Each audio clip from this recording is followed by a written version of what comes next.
कल वाली क्लास में हमने डाइलेक्ट्रिक एंड पोलराइजेशन ये वाला पार्ट लास्ट में चला रखा था।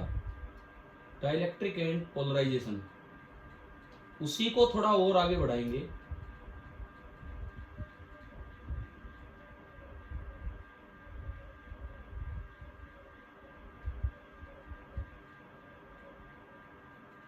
एक सेकंड बस।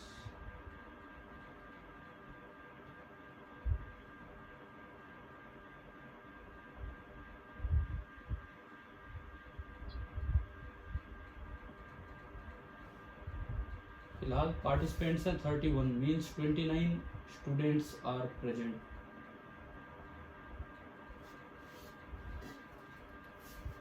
चलिए देखते हैं। तो हमारा जो पार्ट कल हमने स्टार्ट किया था that was dielectric and polarization, और उसमें हमने एक टर्म पढ़ ली थी, पढ़ चुके हैं, polarization vector P, induced dipole moment per unit volume. अब वो तो पूरे स्पेसिमेन में डिफाइन हुआ था। अब एक बार उसके माइक्रोस्कोपिक लेवल पे चलते हैं। एटम के अंदर माइक्रोस्कोपिक लेवल पे हम एक बार चलें। इनसाइड द एटम, एक बार हम माइक्रोस्कोपिक लेवल पे चल रहे हैं इनसाइड द एटम, और वो देख रहे होंगे कि भाई वहां पे क्या कुछ होना है। देखो सपोज एक कोई न्यूट्रल एटम है, मान लो ये कोई भी एक पूरा स्पेसिमेन नहीं है, ये कोई पूरा स्पेसिमेन नहीं है, this is a neutral atom. या आपने कोई न्यूट्रल एटम माना, ठीक है, और इसको आपने किसी इलेक्ट्रिक फील्ड में रख दिया। मैं कहता हूं कि बाहर की तरफ आपने इधर की तरफ कोई ई लगाया। Now this is external field. तो बताओ न्यूक्लियस पे फोर्स किधर लगेगा? न्यूक्लियस पे फोर्स किधर लगेगा? फील्ड से अपोजिट। फील्ड से अपोजिट क्यों लगेगा न्यूक्लियस पे फोर्स यार? न्यूक्लियस पे पॉजिटिव चार्ज होता है कि नेगेटिव? अरे भाई पॉजिटिव होता है, तो जो न्यूक्लियस वाला पार्ट है वो थोड़ा सा खिंच जाएगा फील्ड की तरफ, और जो इलेक्ट्रॉन्स वाले पार्ट हैं वो थोड़ा सा खिंच जाएंगे फील्ड से अपोजिट डायरेक्शन में। तो फील्ड लगाने के बाद ये एटम सिंबॉलिकली हम ऐसे दिखा देते हैं कि भाई पॉजिटिव चार्ज का सेंटर थोड़ा आगे गया और नेगेटिव चार्ज का सेंटर थोड़ा पीछे हो गया। इस तरह से हमने दिखाया। अब इसमें ना एक टिनी मतलब छोटा सा डाइपोल मोमेंट इंड्यूस्ड हो गया। पोलराइजेशन नहीं कह रहा मैंने, पोलराइजेशन नहीं बोला मैंने, एटम के अंदर गया and this is टिनी dipole moment. Atom के अंदर जाके हमने देखा तो एक छोटा सा डाइपोल मोमेंट इसमें इंड्यूस हो गया है, दिस इज टिनी डाइपोल मोमेंट। अगर फील्ड बहुत ही स्ट्रांग हो जाए तो एटम आयनाइज हो जाएगा, लेकिन if the field is not strong enough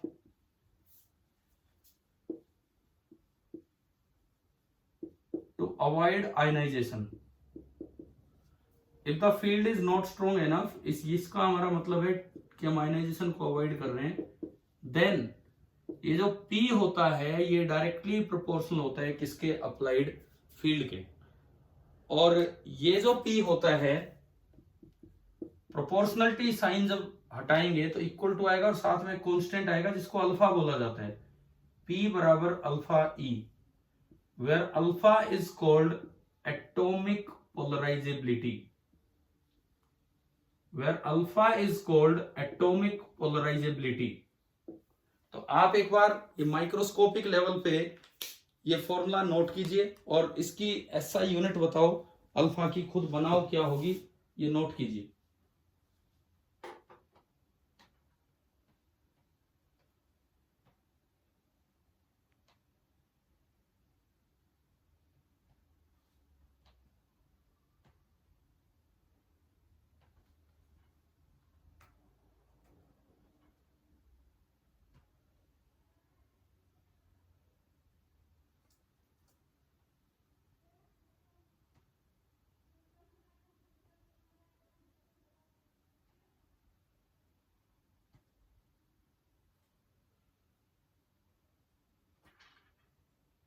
अभी फिलहाल टोटल 39 स्टूडेंट्स की ये स्ट्रेंथ दिखा रहा है।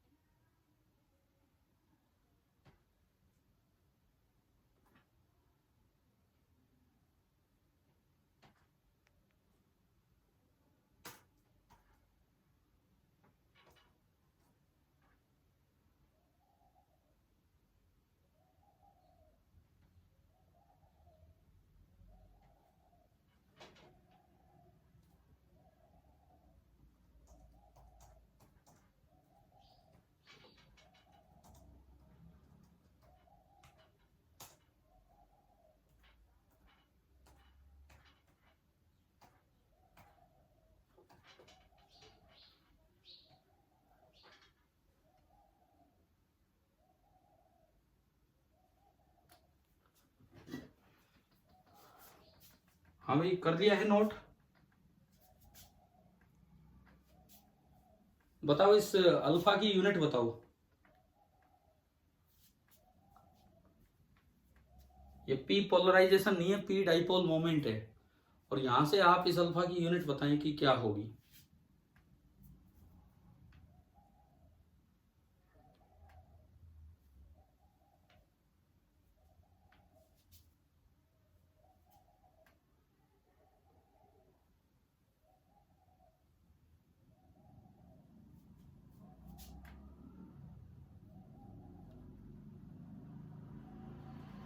मिटाऊं क्या मैं इसको, बताओ। ये हो गया है तो नोट।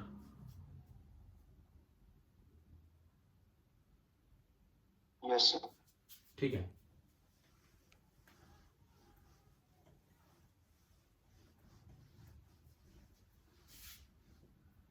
अब अगर मैं बात करूं इस एटॉमिक पोलराइजेबिलिटी की एसआई यूनिट,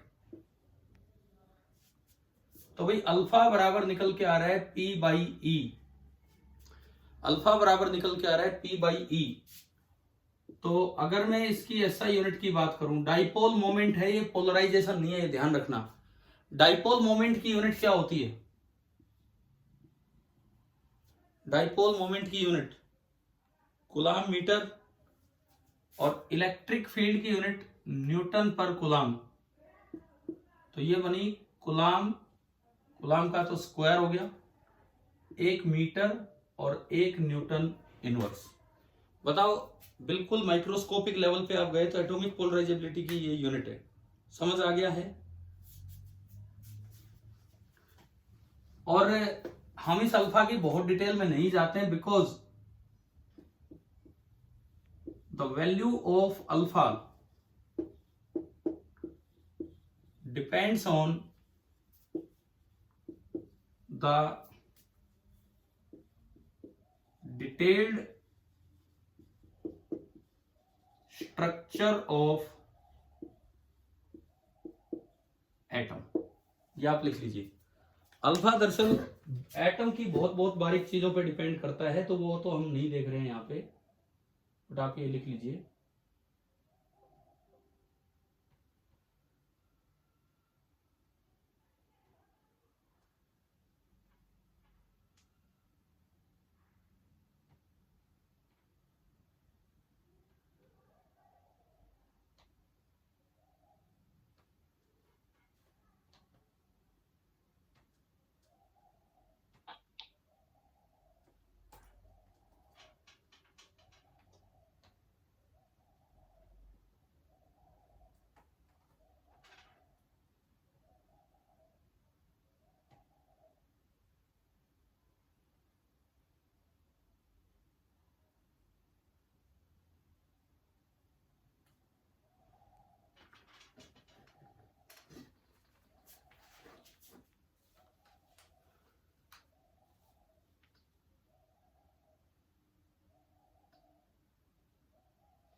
एक क्वेश्चन लेते हैं इस पे, एटॉमिक पोलराइजेबिलिटी पे।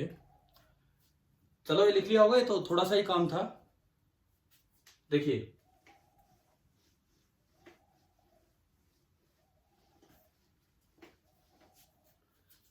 एटॉमिक पोलराइजेबिलिटी पे एक क्वेश्चन लेते हैं। क्वेश्चन ये है कि जो पुराना एक मॉडल है एटम का, ओल्ड एटॉमिक मॉडल,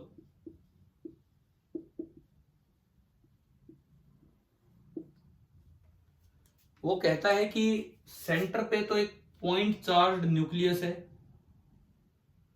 और पूरे में फैला हुआ है एक electron cloud. This is a uniform electron cloud having a charge of -q। ऐसे होते थे पहले मॉडल, तो इस तरह का ये दिया है। और इस क्लाउड का जो वॉल्यूम है, मतलब इस एटम का जो वॉल्यूम है, दैट इज v।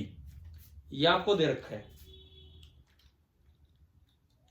अब क्या हुआ कि हमने बाहर से कोई फील्ड लगा दिया, suppose E externally applied, suppose E externally आपने अप्लाई कर दिया, तो find the atomic polarisability of atom, ये हमारा सवाल है। फाइंड अल्फा मतलब एटॉमिक पोलराइजेबिलिटी,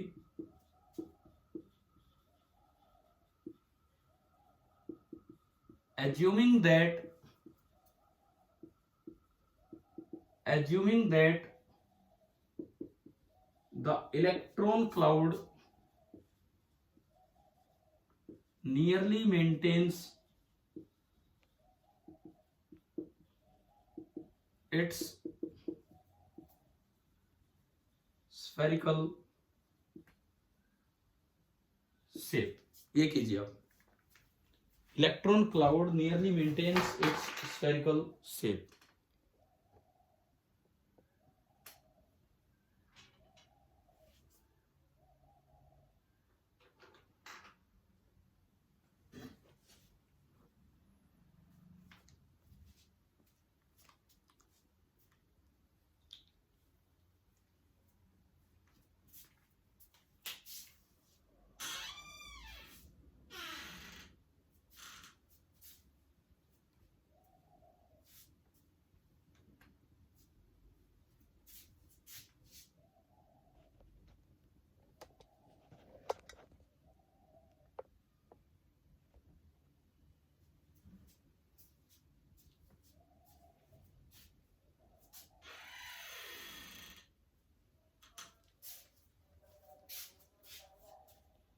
आप कुछ भी डिस्प्लेसमेंट मान लीजिए न्यूक्लियस का, एंड देन उसके बाद एट इक्विलिब्रियम नेट फोर्स उस न्यूक्लियस पे 0 कीजिए।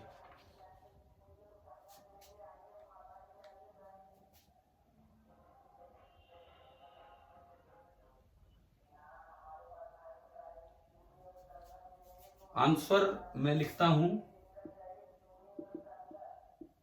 अल्फा बराबर 3ε0 इंटू v। ये आपका आंसर होना है, अल्फा बराबर 3ε0 इंटू v।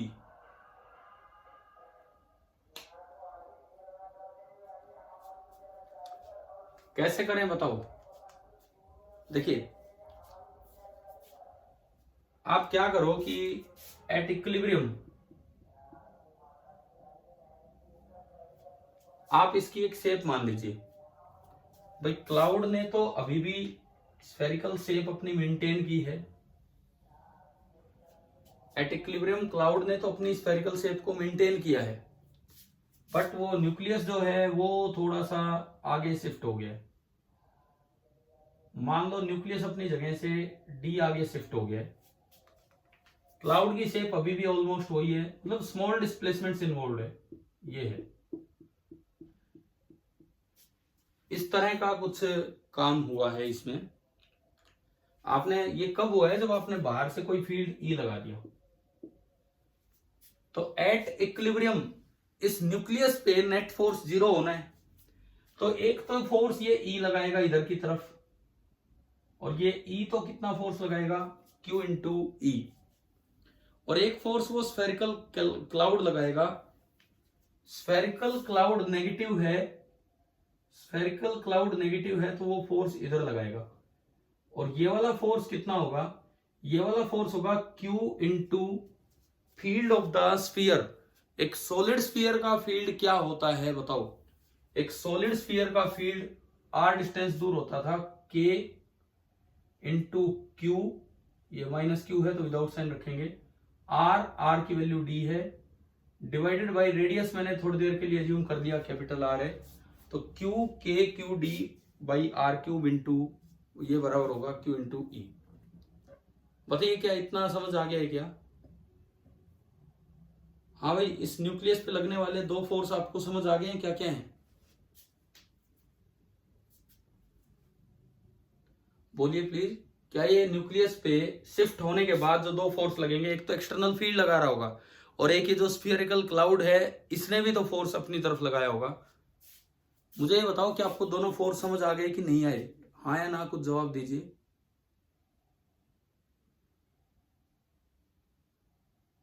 अरे बोलो, दोबारा बताऊं? देखिए, क्वेश्चन नोट कर लिया तो मैं मिटाऊं इसको, ये क्वेश्चन वाला पार्ट? अब जवाब दिया करो, इतना टाइम मत लगाया करो। क्वेश्चन वाला पार्ट नोट कर लिया क्या आप लोगों ने? Yes sir. ठीक है, आप एक बार में बोला करो यार, एक तो फोन पे पढ़ रहे, ऊपर से आप जवाब नहीं दोगे तो बताओ कैसे बात पड़ेगी। तो यहां पे आपने क्या किया, देखो मैं पूरा बना के दिखाता हूं इसमें।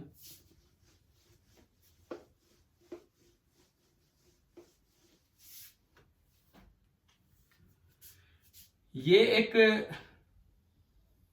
स्फेरिकल एटम है, आपको दिया गया है इसका volume V, let the radius be R is not given, V is given. इस पूरे में नेगेटिव नेगेटिव नेगेटिव चार्ज फैला हुआ है एक स्फीयर के रूप में -Q, और सेंटर पे एक न्यूक्लियस बैठा है +Q चार्ज का। ऐसा भी कोई एटम हुआ करता था पहले, इस तरह का एटम सोच लिया, मान लो एक ओल्ड मॉडल मान लिया। अब क्या किया हमने, इलेक्ट्रिक फील्ड बाहर से अप्लाई किया इस डायरेक्शन में। तो यूं मान लो कि थोड़े से डिस्प्लेसमेंट हुए हैं, तो जो नेगेटिव क्लाउड है, क्वेश्चन बोलता है कि उसने तो अपनी शेप को मेंटेन किया है, नेगेटिव क्लाउड ने अपनी शेप को मेंटेन किया है, पॉजिटिव चार्ज अपनी जगह से थोड़ा सा आगे शिफ्ट हो गया, let this distance be d। तो ये जो नेगेटिव क्लाउड है, let this distance be r, d भी छोड़ो, r है, and radius is capital R। तो इस नेगेटिव क्लाउड ने अपनी तरफ एक फील्ड फैला दिया होगा, और ये जो E ऑफ क्लाउड होगा, ये हमने पीछे पढ़ा है इलेक्ट्रोस्टैटिक्स में, KQ r by R cube. बताओ एक बार, ये समझ आ गया क्या? ये पता है क्या हमें? इस तरह का फॉर्मूला था E क्लाउड का, सॉलिड स्फीयर का, ठीक है। तो यहां जो ब्लू कलर में ये जो मैंने दिखाया है +Q, ये E क्लाउड, इस पे ना एक फोर्स लगा देगा इधर, F क्लाउड, डिस्टेंस R मानिए। तो जो F बाई क्लाउड होगा on the nucleus, this will be equal to Q into E cloud. तो ये आपका हो जाएगा Q square R upon 4 pi epsilon naught R cube. F cloud आपको समझ आ गया होगा कि हमने कैसे लिखा है, ठीक है। अब इसके बाद देखो, जो एक्सटर्नल फोर्स है इसका, वो इसके फील्ड की डायरेक्शन में लगेगा, और F एक्सटर्नल न्यूक्लियस पे Q इंटू E है। तो न्यूक्लियस पे दो फोर्स लग रहे हैं at equilibrium,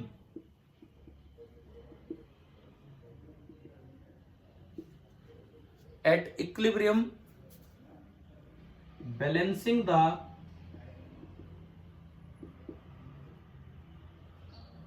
forces on nucleus.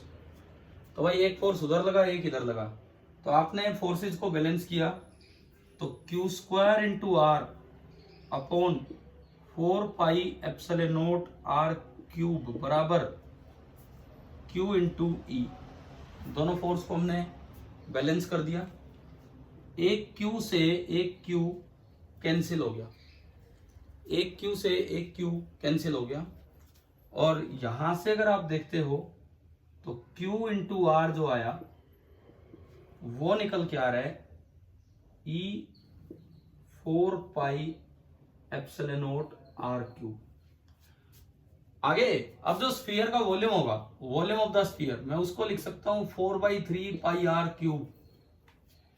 इसका मतलब ये हुआ कि 4 पाई आर क्यूब की वैल्यू जो होगी that will be equal to 3v।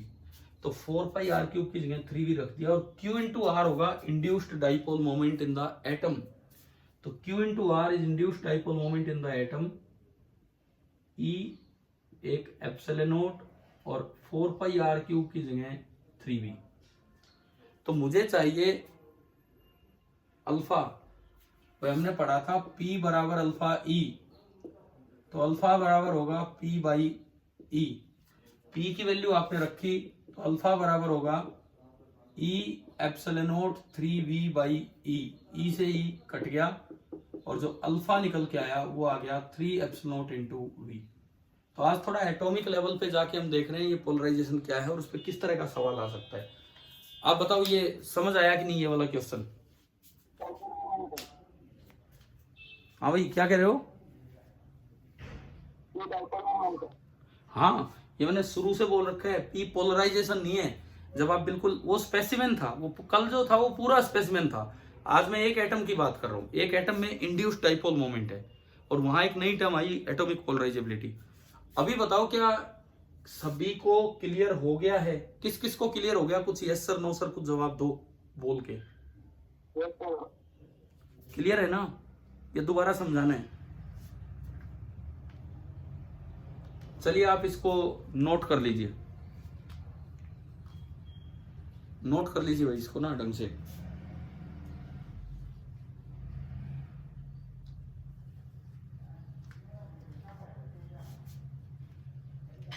ये एटम एटम नहीं, मॉलिक्यूल में भी होता है अल्फा, मॉलिक्यूलर पोलराइजेबिलिटी बोल देते हैं उसको।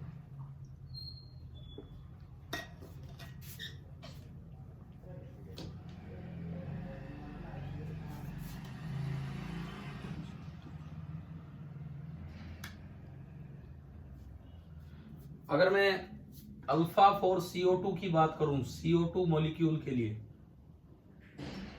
तो उसकी एटॉमिक पोलराइजेबिलिटी होती है 4.5 इंटू 10⁻⁻40। यूनिट आप बताओ, अभी मैंने बताई थी यूनिट क्या बनेगी? यूनिट यूनिट अभी बताई थी हमने यार आपको, coulomb square metre upon newton. मतलब ये एटॉमिक पोलराइजेबिलिटी बोलिए या मॉलिक्यूलर पोलराइजेबिलिटी बोलिए, एक ही बात है।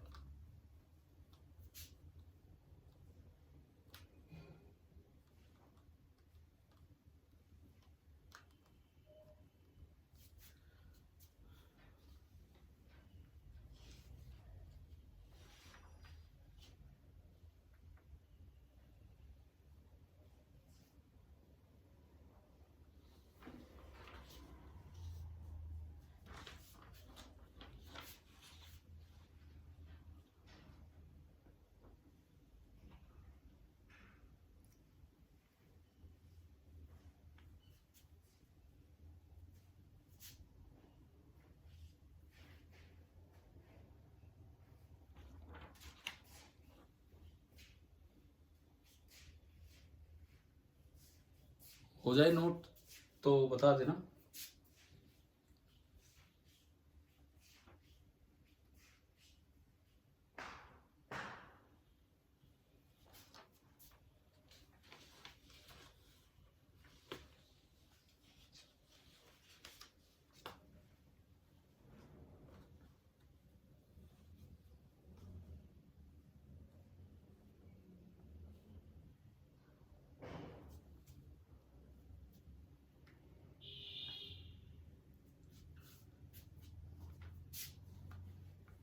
शिट, ये कहाँ गया मीटिंग?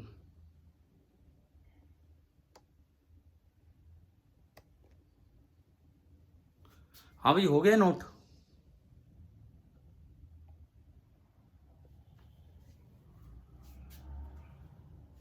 Yes sir. ठीक है, तो अगली टर्म पे चलते हैं, इनसे रिलेटेड जो अगली टर्म है।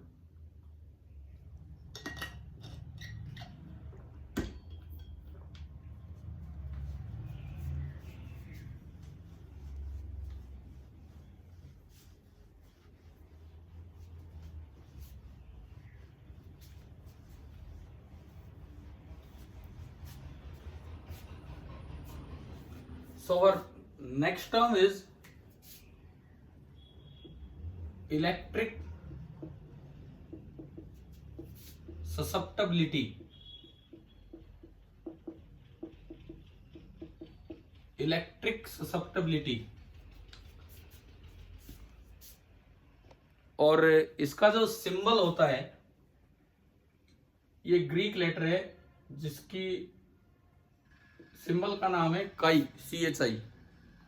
इलेक्ट्रिक ससेप्टिबिलिटी सिंबल का नाम है काई, और इलेक्ट्रिक है इसलिए ई लगा देते हैं क्योंकि ये टर्म एक बार मैग्नेटिक में भी आएगा तो वहां भी ये टर्म आनी, इसलिए इसको काई ई बोल देते हैं। क्या होती है इलेक्ट्रिक ससेप्टिबिलिटी, सुने। ये एक कोई मटेरियल है, इसको बोलते हैं लीनियर आइसोट्रोपिक डाइलेक्ट्रिक।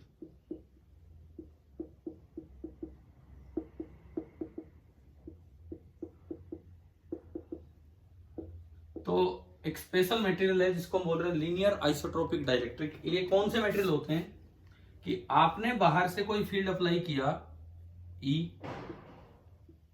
तो इसमें अंदर जो पोलराइजेशन होगा, अब मैं P को डाइपोल मोमेंट नहीं बोल रहा हूं, अब मैं P का मतलब यहां पे ले रहा हूं पोलराइजेशन वेक्टर P। तो यहां जो P होगा वो डायरेक्टली प्रोपोर्शनल होता है अप्लाइड फील्ड के E के। For a linear isotropic dielectric P is directly proportional to E। ये एक सिंपल रिजल्ट है। यहां जो प्रोपोर्शनलिटी कांस्टेंट लगाया जाता है for this material equal to के साथ, एक तो टर्म एप्सिलॉन नॉट और इनटू काई E। ये एप्सिलॉन नॉट बाहर इसलिए निकाला जाता है ताकि काई E डायमेंशनलेस हो जाए। इसको, इस वाले को डायमेंशनलेस बनाने के लिए, इस वाले फैक्टर को डायमेंशनलेस बनाने के लिए एक एक्स्ट्रा कांस्टेंट और लगाया जाता है एप्सिलॉन नॉट, जो उनकी यूनिट्स को बैलेंस करवाने का काम करता है। तो हमारे पास एक सीधा सीधा सा फॉर्मूला है जो हमें डायरेक्ट याद रखना है, P vector is equal to epsilon naught into chi E into E। अगर आपने कोई E फील्ड अप्लाई किया है तो जो P वेक्टर होगा वो इसके बराबर होता है। अच्छा, अब ये डाइलेक्ट्रिक है, मान लो इसका सपोज डाइलेक्ट्रिक कांस्टेंट K है, K को आप एप्सिलॉन R भी लिख सकते हैं। इसका डाइलेक्ट्रिक कांस्टेंट K बोलिए या एप्सिलॉन R बोलिए, दोनों एक ही है, पता है ना ये तो आपको, K एप्सिलॉन R एक ही चीज होती है। तो ये जो काई होता है this is equal to K minus 1 और एप्सिलॉन R माइनस 1। ये फॉर्मूले हमें याद रखने हैं। और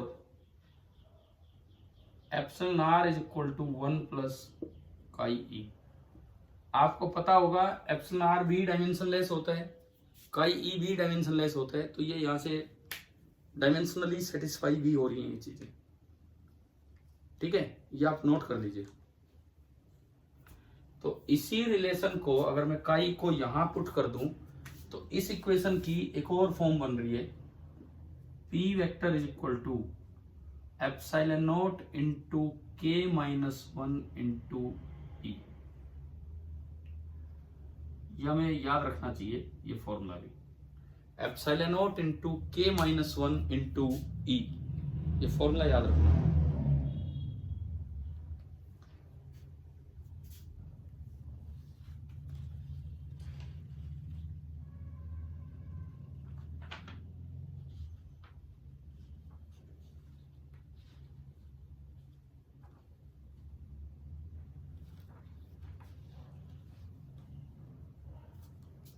अब मैं एक बार यहाँ पे एक थोड़ा सा पॉइंट और एक्स्ट्रा पॉइंट क्लियर करता हूं। एक्चुअली हम ये जो ई इन सब में ले रहे हैं, बाहर जो अप्लाई किया है दैट इज ई एक्सटर्नल। ई क्या है? E is the net field inside the dielectric. भाई एक तो बाहर से आपने अप्लाई किया ई एक्सटर्नल, और एक अंदर कुछ पोलराइजेशन के कारण कुछ फील्ड बना होगा सीधा उल्टा, जो भी जो नेट फील्ड अंदर है डाइलेक्ट्रिक के अंदर दैट इज ई। और अगर वो नेट फील्ड ई है तो पोलराइजेशन और ई में ये फॉर्मूला होता है एप्सिलॉन इंटू काई इंटू ई और एप्सिलॉन इंटू के माइनस वन इंटू ई। ये आपके फॉर्मूले हैं, आप ये नोट कर लीजिए, फिर हम आगे बढ़ेंगे।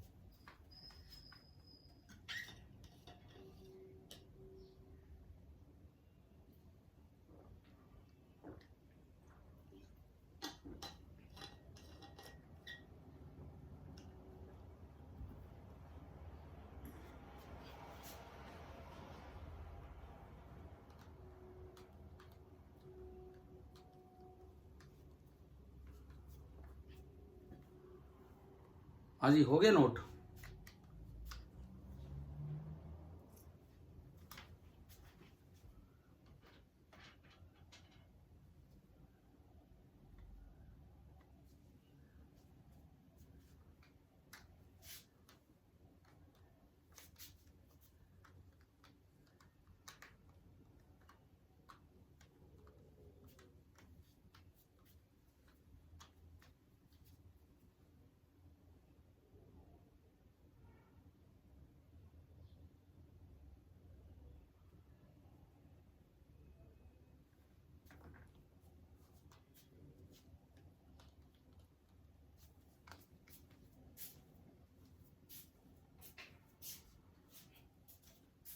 हाँ भाई, हो गया क्या नोट? बताओ। Yes sir. ठीक है, तो इस पे बेस्ड एक क्वेश्चन लेते हैं हम।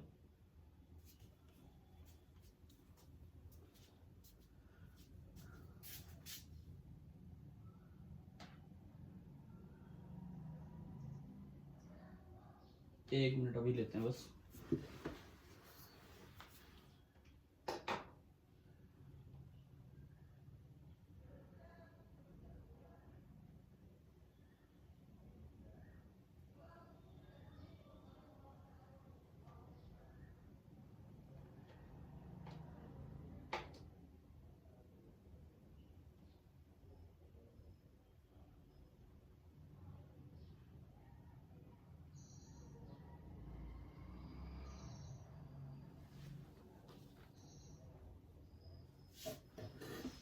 आप लिख लो, मैं बोल देता हूं। एक क्वेश्चन है, आप लिखिए पहले। एम्स 2018 का ये सवाल है। उस समय नीट का और एम्स का अलग अलग पेपर हुआ करता था, आज तो सब कुछ नीट में इंक्लूडेड है। तो आप क्वेश्चन के ऊपर लिख सकते हो एम्स 2018। क्वेश्चन लिखिए, electric field inside a capacitor, electric field inside a capacitor is 100 volt per meter. Electric field inside a capacitor is 100 volt per meter.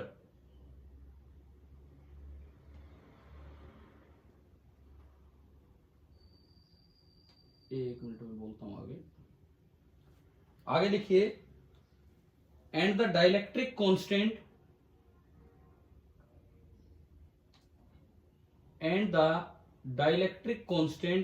of the medium of capacitor is 5.5.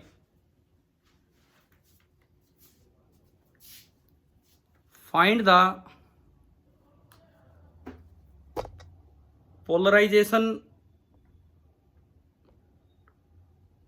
of the material.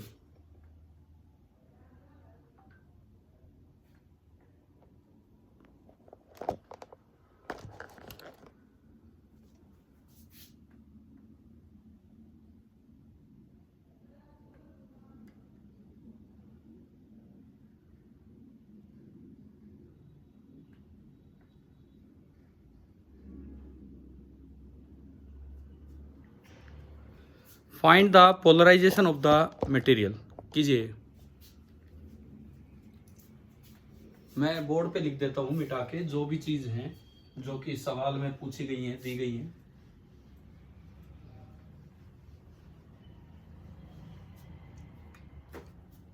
ये जो question है it is from AIIMS 2018। एक कोई capacitor है और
अभी दोबारा से आइए, फिर हम दोबारा स्टार्ट करते हैं। जल्दी आओ।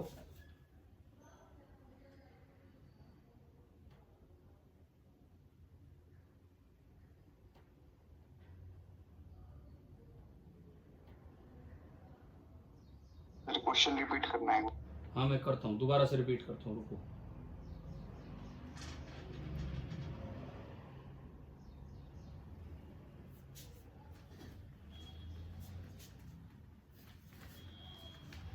देखिए क्वेश्चन ये था कि electric field inside a capacitor is 100 volt metre and 100 volt per metre and the dielectric constant of the medium of capacitor is 5.5।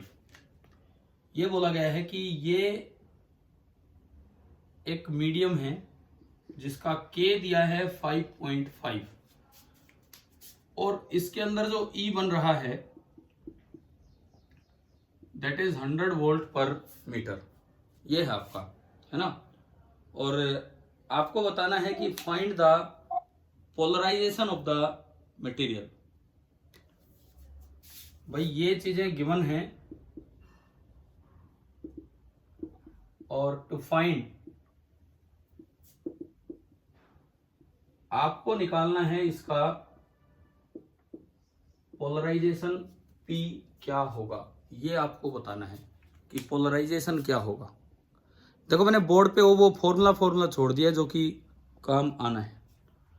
भाई मैंने यार कल हमने बोला था कि मीटिंग ऑफ हो जाती तो दोबारा कंटिन्यू कर लेना उसको उसी लिंक से। कल भी किया था ना हमने ऐसा। तो ये रोज रोज बोलने की जरूरत ना पड़ेगी, आप अपने आप कर लिया करो। चलो ये सवाल करो, ये आगे फॉर्मूला लिखा हुआ है जिससे सोल्व होना है।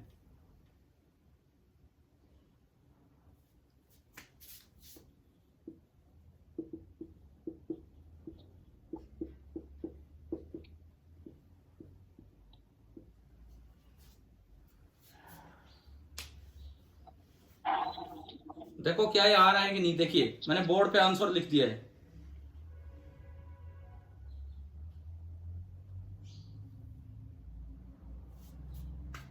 भाई आपको ये वाला फॉर्मूला लगाना है, P बराबर epsilon naught 8.85 into 10 to power -12 K-1 is 4.5 into E जो इसके अंदर है दैट इज 100। तो इससे देखिए आप ये आ रहा है कि नहीं। और ये इसकी SI यूनिट है कूलम पर मीटर स्क्वायर। आप चेक कीजिए ये आया कि नहीं। बीच में बुला लिया था तो कैसे करना था?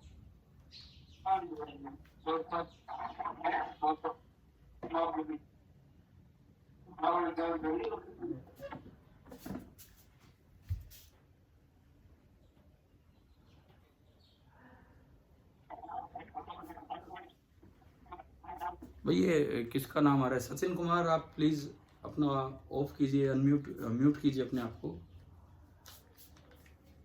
ये नोट कर लीजिए, ये पूरा क्वेश्चन मैंने बोर्ड पे कर दिया है।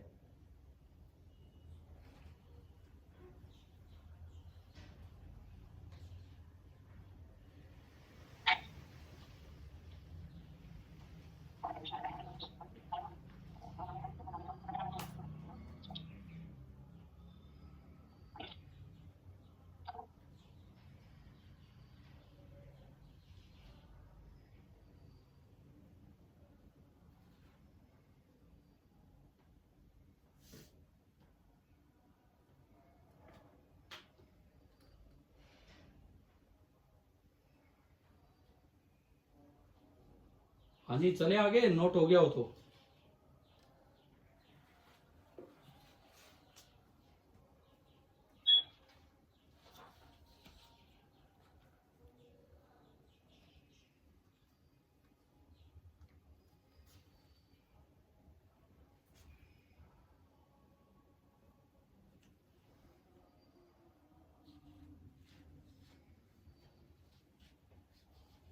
हाँ भाई बोलिए, नोट हो चुका है तो हम आगे बढ़े।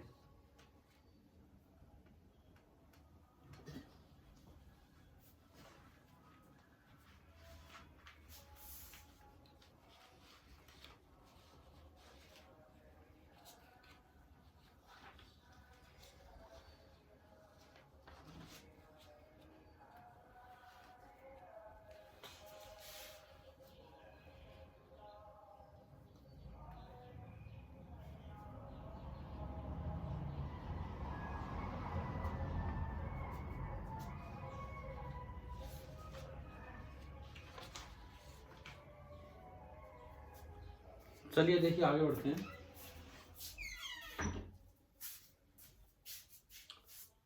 पार्टिसिपेंट्स कम ही आए दोबारा लौट के। पिछले वाले मीटिंग में जितने थे उससे तो काफी कम हो गए। मिटा दूं इसको, नोट हो चुका है तो? Yes sir. ठीक है। आज मुझे लगता है शायद मैंने बोला नहीं ना कि भाई दोबारा ज्वाइन करना है, नहीं बोला शायद पिछली मीटिंग में। तो यार ये तो अब अंडरस्टूड था ना खुद ही कि भाई करना है इस तरह से। चलो, हमने कुछ ऐसी टर्म्स देखी जो डाइलेक्ट्रिक से रिलेटेड थी, डाइलेक्ट्रिक एंड पोलराइजेशन के थ्रू। अच्छा, इसमें एक और पॉइंट मैं बताता हूं। जैसे CO2 एक लीनियर मॉलिक्यूल है। CO2 एक लीनियर मॉलिक्यूल होता है इस तरह का। क्वेश्चन आ जाए कि क्या इसको पोलराइज करने के लिए मैं जो फील्ड लगाऊंगा, क्या उसकी ओरिएंटेशन पे भी ये डिपेंड करेगा? क्या उसकी ओरिएंटेशन पे भी ये डिपेंड करेगा कि पोलराइजेशन कितना हुआ है? यार ये बीच में भाई इस तरह से आप केवल स्क्रीन को रहने दो और कुछ गड़बड़ ना करो, इधर ध्यान देखो। मेरा सवाल ये है कि जो फील्ड है अगर किसी एंगल पे लगाएं तो क्या तब भी सेम पोलराइजेशन होगा जो पहले हुआ है, या अलग होगा? देखिए ये एक मॉलिक्यूल है, ये एक मॉलिक्यूल आपने लिया। एक बार हमने कहा कि फील्ड इधर लगाया E पैरेलल, और एक बार हमने कहा कि फील्ड इधर लगाया E परपेंडिकुलर। क्वेश्चन ये है, this is case first and this is case second. Will the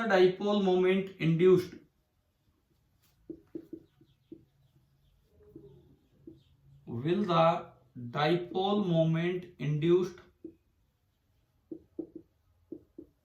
in CO2 molecule be same in both the cases और नॉट। आप बताओ क्वेश्चन समझ आ गया है कि नहीं? ठीक है, एक बार लिख लो, ये सवाल लिख लो।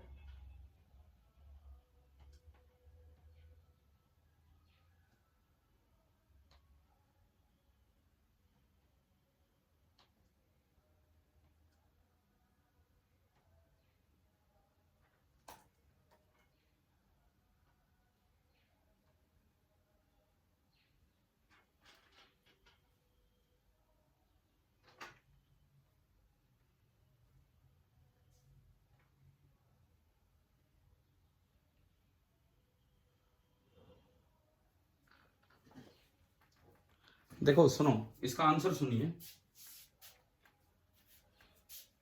अब मैं इसका आंसर दे रहा हूं।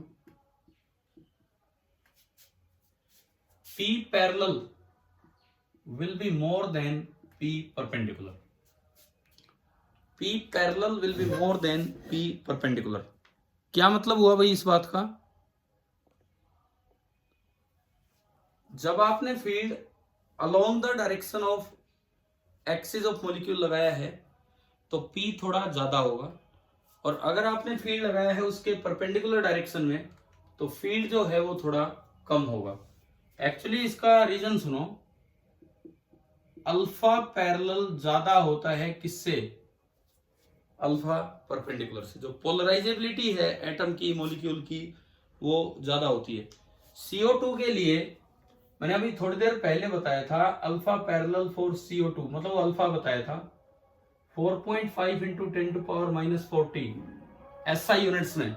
बताओ ये वैल्यू हमने लिखी थी क्या थोड़ी देर पहले? SI यूनिट्स में अल्फा ये होता, वो अल्फा पैरेलल ही था। आप बताएं, ध्यान आ रहा है कि ये वैल्यू लिखी होगी हमने थोड़ी सी देर पहले? Yes sir. है ना? लेकिन जो अल्फा परपेंडिकुलर है, यूनिट आप लगा लेना भाई आगे, CO2 के लिए वो केवल होता है 2 इंटू 10⁻⁻40। तो इसलिए अल्फा परपेंडिकुलर कम होने की वजह से P परपेंडिकुलर जो होगा वो थोड़ा कम हो जाएगा। यूनिट यहां मैं लिख देता हूं, coulomb square metre upon newton. Coulomb square metre upon newton. इसका मतलब अगर हम बात करें कि केस फर्स्ट में ज्यादा P इंड्यूस होगा या केस सेकंड में, कौन से में ज्यादा P इंड्यूस होगा? बताओ, केस फर्स्ट में कि केस सेकंड में?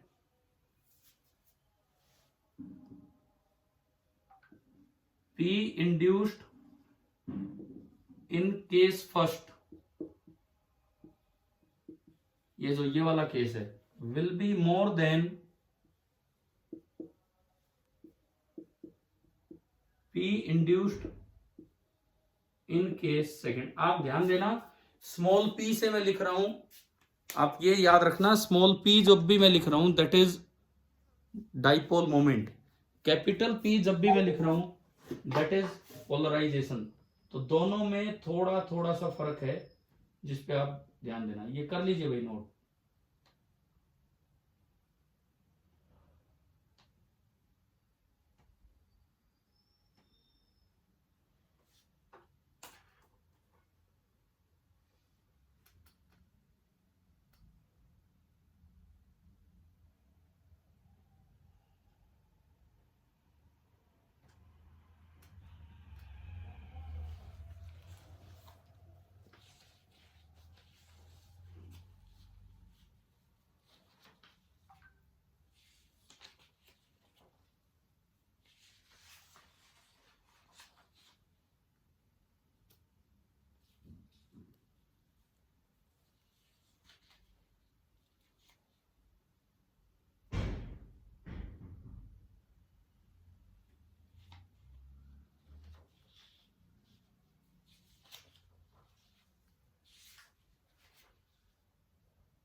कल जो पढ़ाया उस पर एक क्वेश्चन लेता हूं, ये मिटाऊं क्या? हो गया हो तो यस सर। ठीक है।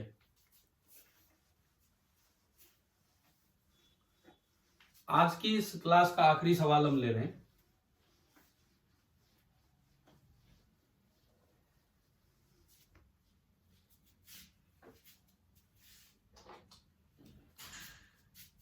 एक डाइलेक्ट्रिक है,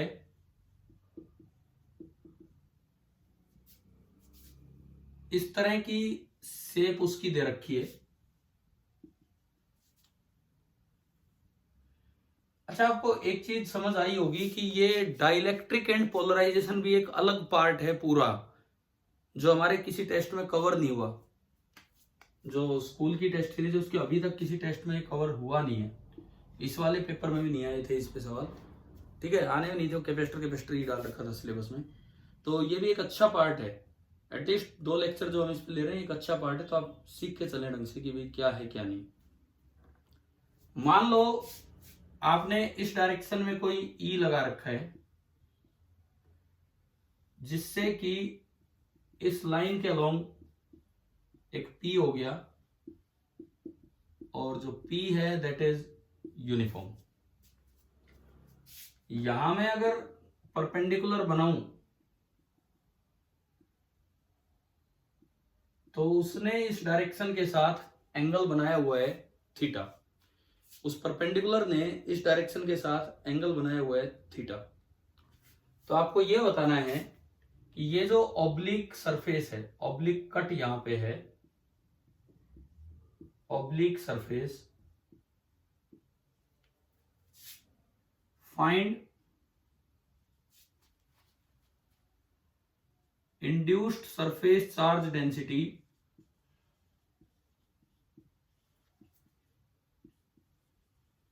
find induced surface charge density at the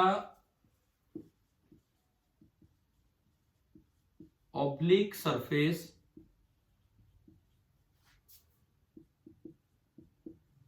in terms of P and theta। ये क्वेश्चन नोट कीजिए, आज का लास्ट क्वेश्चन कर रहे हैं हम इस क्लास का, ये नोट कीजिए, फिर इसको करेंगे ट्राई।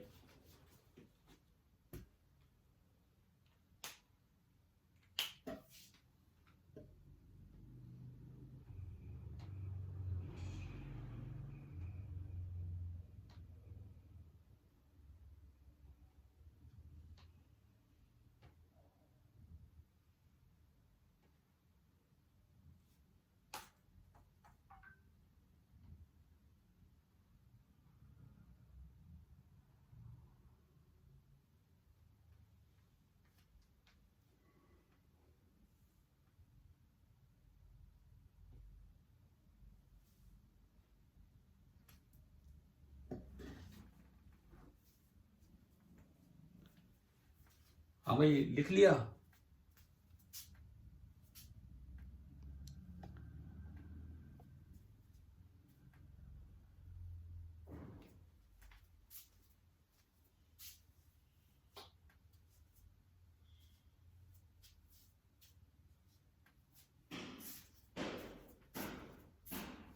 कर रहे हो क्या ट्राई कल के फॉर्मूलों से?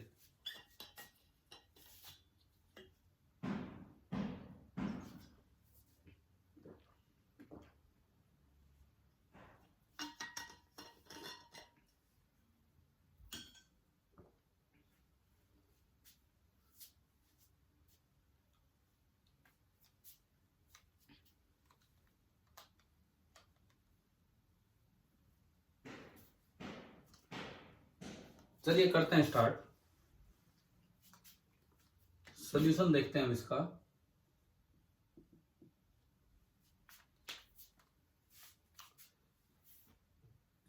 सबसे पहले तो ये बताओ, अगर रो पूछा होता तो कितना होता, रो बाउंड कितना होता बताओ। अगर रो पूछा होता तो रो कितना होता ये बताएं।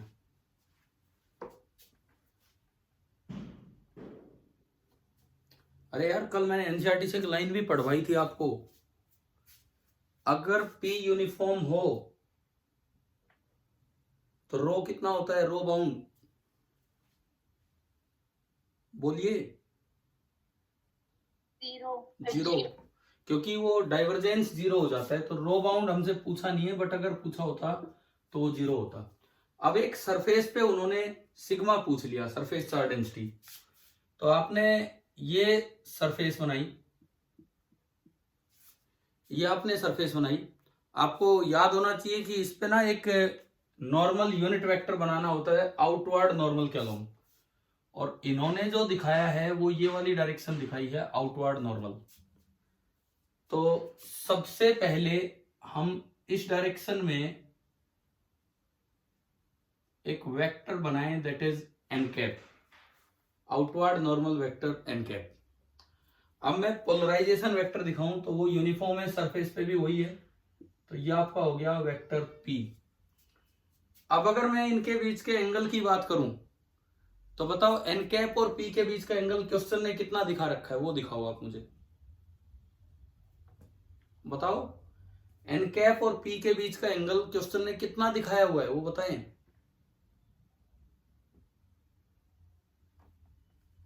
भाई ये क्वेश्चन वाले डायग्राम को देख के बताओ एन कैप और पी वेक्टर के बीच का एंगल कितना दिखा रखा है। अरे यार हद कर दी, इसको देख के नहीं बता सकते आप, वो ऊपर वाला एंगल। भाई पी इधर है, एन कैप इधर है, ये एंगल थीटा है, तो ये एंगल भी थीटा ही होगा। दो ही ऑप्शन होते हैं, या तो कभी 90 माइनस थीटा हो जाया करता है या कभी थीटा हो जाया करता है, वो डिपेंड करता है क्वेश्चन में कौन सा एंगल दिया है। अब आप मुझे ये बताओ कि कल सिग्मा बाउंड कैसे निकालते थे, सिग्मा पोलराइज, क्या फॉर्मूला था उसका in terms of P vector, क्या फॉर्मूला था बताएं। आप यार बोलते बहुत कम है ना, अभी जवाब देने का टाइम, अब तो बोलना चाहिए ना। बताएं क्या फॉर्मूला है। Divergence into P vector. ना ना ना ना ना ना, कोई डाइवर्जेंस नहीं होता इसमें, कोई डाइवर्जेंस नहीं होता सिग्मा में। अपने नोट्स में देखो, कल लिखा होगा आपने, डाइवर्जेंस केवल रो में आता है, वॉल्यूम चार्ज डेंसिटी में। सिग्मा में कोई डाइवर्जेंस नहीं है, केवल पी था और एन कैप था। अब आपको याद है, हाँ ये होगा पी डॉट एन कैप, ये याद आना चाहिए यार आपको, पी डॉट एन कैप। भैया वो पार्ट है, एक हिडन पार्ट जो अक्सर बच्चे मिस कर जाते हैं। वो पोटेंशियल पूरा कर जाते हैं, वो कैपेसिटेंस पूरा कर जाते हैं। एनसीईआरटी बुक ये पार्ट उन दोनों के बीच में डालती है, पोटेंशियल और कैपेसिटेंस के बीच में। अगर आप बुक में देखोगे तो ये वाला पार्ट है, यही चीजें बच्चे मिस कर जाते हैं, और ये अपने भी टेस्ट सीरीज में किसी टेस्ट में आ नहीं पाती। तो ये बड़ा इंपॉर्टेंट सा पार्ट है, अब इनको यूज करना सीखो। लगवाओ अब यहाँ पे लगवाओ ये फॉर्मूला। तो सिग्मा पी निकालना है at the oblique cut, mod of p mod of n cap into dot product है तो कोस थीटा। ऐसा भी हो सकता था कि क्वेश्चन में इधर वाला एंगल दे देता, अगर इधर वाला एंगल देता तो वो हमें लेना पड़ता 90 माइनस थीटा, ये फर्क आ जाता। और अगर मैं इसको सिंप्लीफाई करूं तो सिग्मा पी आएगा, mod of p is p. N cap का मोड बताओ कितना होगा, एन कैप का मोड 1, यूनिट वेक्टर का मोड 1 होगा, और इनटू कोस थीटा। तो मतलब मेरे पास सरफेस चार्ज डेंसिटी का आंसर आया पी कोस थीटा। अगर न्यूमेरिकल वैल्यूज के साथ ये सवाल हो, पी दे रखा हो 100 coulomb per metre square, theta दे रखा हो 60 डिग्री, सपोज अगर पी दे रखा हो 100 coulomb per metre square and theta दे रखा हो 60 डिग्री, तो आप बताएं कि ये इंड्यूस्ड सरफेस चार्ज डेंसिटी कितनी होती है। 50। हाँ, तो इसका आंसर आ जाता 50 कूलम पर मीटर स्क्वायर। तो यार ये सवाल तभी होंगे ना जब इसका कुछ आप ध्यान रखोगे, ये चीजें, है ना। चलिए इसको भी आप नोट कर लीजिए।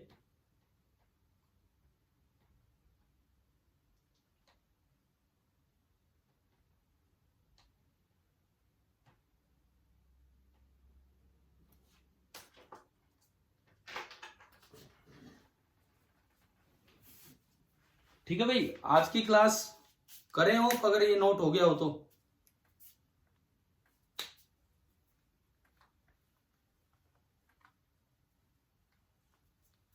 चलिए ठीक है।